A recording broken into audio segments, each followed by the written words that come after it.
Ruskin Splinter, the protagonist of Krindlekrax by Philip Ridley, is perhaps my favourite character in the children's book because while everything in his life is stacked against him, he doesn't let it faze him. He's a small, scrawny 10-year-old with a voice so thin and reedy his own parents can sometimes have trouble hearing him, and his only friend is an elderly man named Corky, who is one of the very few people at his home, Lizard Street, who take him seriously. He used to have 2 children, Elvis and Sparky, as friends, but Elvis grew too big too fast and became a terrible bully, and Sparky just kowtows to Elvis out of cowardice, as everyone on the street does. Even as he breaks their windows constantly with his football, because he threatens them with violence, they just roll over. But not Ruskin. In every encounter they have early in the book, Ruskin is in his face. Even when Elvis physically picks Ruskin up by his hair and demands to clean his football, which landed Ruskin's family's breakfast, he refuses, tells him it was his own fault the football got dirty, and even points out that it was always his football, Elvis just stole it.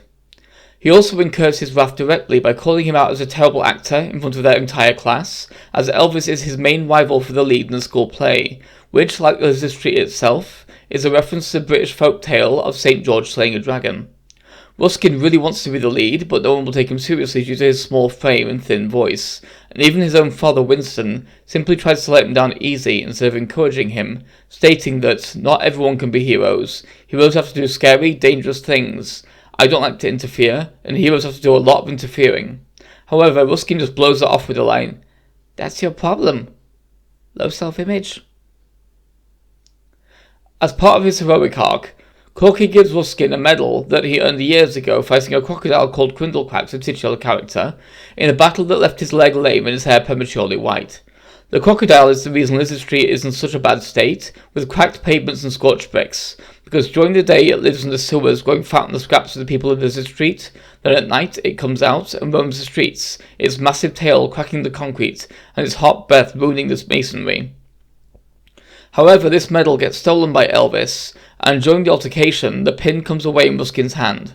Complicating things, Winston, who always had a vocal tic, where he'll declare random things as not his fault, with the loss of his zookeeping job being a particular sore spot, comes to him one night in a haze, and admits to a mistake made years ago where the pub needed a new sign painting and they wanted a model for the dragon that St. George was supposed to have slain.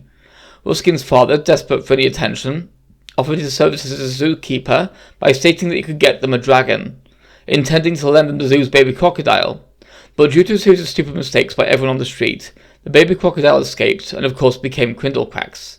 This also adds context to his earlier mention of disliking interfering. He interfered that one time, and things went really badly. He can't think of himself as a hero, as he already thinks of himself as a villain. This combination of events results in Ruskin avoiding Corky, as suddenly he's feeling guilty, as it was his family's fault that he lost the use of his leg and has to walk with a cane. Corky proves why he's such a good friend though. When Ruskin complains about only having retained the pin of the medal, Corky just replies, "The medal's not important. The pin's a useful thing to have." Ruskin's arc goes south, however, when Corky is found dead of a heart attack, and Ruskin is the only one who realizes that was because Krindlekrax came back to finish the job and ended up scaring him to death.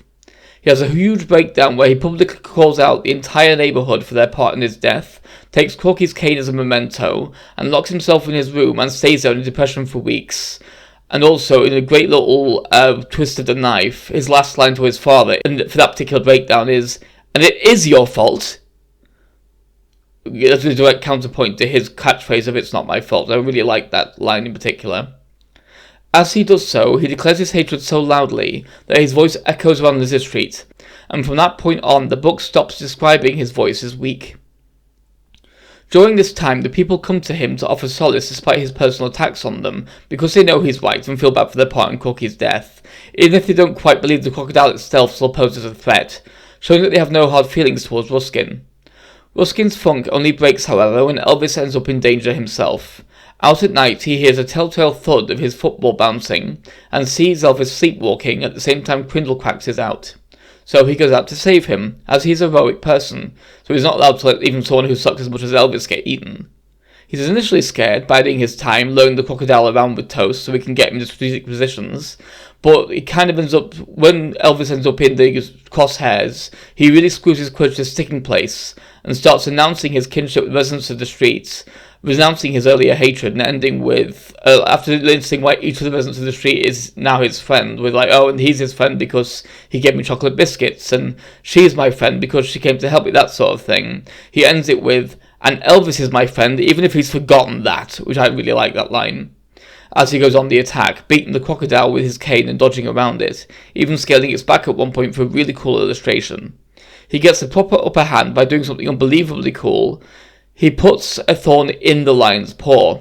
He throws the pin into Krindlekrax's throat deliberately so that it gets lodged in its tongue, and he basically makes him a deal. He will remove the pin if the crocodile leaves their street alone. This results in Ruskin's best moment. Krindlekrax opens his mouth, and Ruskin crawls in. They are both in agreement at this moment. Both of them are fully aware that the crocodile could just eat him and end things, but they are both also aware by this point that if he tries that, Ruskin will make him regret it. It will not be a pleasant meal. In all of fiction, I've never seen a lion's paw situation where the hero has put the thorn there on purpose. The bully's situation resolves the next morning, where Ruskin faces off with Elvis, takes the ball, and uses the pin to deflate it.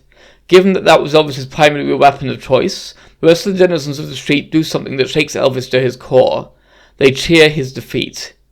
He knew he was acting out, but to see their hatred of him in such a raw moment of humiliation breaks him completely, and he apologizes, explaining that he started acting out because everyone became afraid of him after his growth spurt. He never asked to get big, it just happened, and everyone seemed to blame him for it, so he got violent in return.